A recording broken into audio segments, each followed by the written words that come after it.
Dans cette vidéo, nous allons voir comment utiliser ChatGPT ou l'intelligence artificielle pour vous aider justement quand vous n'avez aucune connaissance à créer des modèles HTML au sein de vos pages vitrine Hélice. Alors, à quoi ça correspond? Par exemple, vous souhaitez faire ce qu'on appelle des questions courantes ou des FAQ sous format accordéon, ce qui n'est pas le cas ici puisque là ce sont des questions-réponses mais qui sont en dur. Mais vous souhaitez le faire sur un système d'accordéon, c'est-à-dire qu'au clic, ça déroule une petite page juste en dessous. Donc ce qu'on va faire, c'est que on va aller sur ChatGPT et on va lui poser la question « Donne-moi le code HTML pour des questions-réponses au format accordéon ». Donc lui, il va me donner ça, je ne sais pas ce que ça donne. Je vais donc copier le code et je vais aller dans ma page, hop, et je vais aller dans mon CK Editor. Dans mon CK Editor, si vous copiez le texte comme ça ne fonctionnera pas. Pourquoi? Parce que c'est du texte. Et là, on veut nous y associer du texte HTML. Il y a deux façons de faire.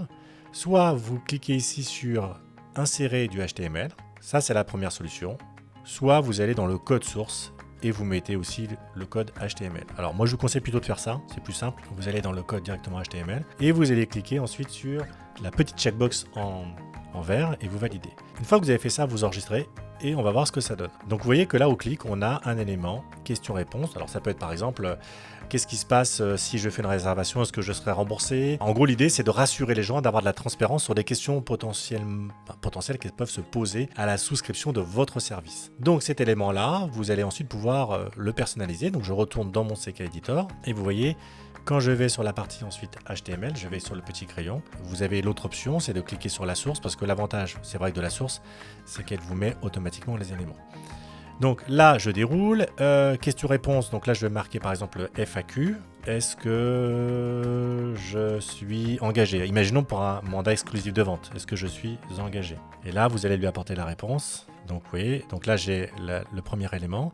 Et ensuite, je vais compléter la réponse par défaut. Je vais mettre non, pas d'engagement et j'enregistre. Maintenant, je vais retourner sur ma page, je rafraîchis et vous voyez qu'on va avoir la première question.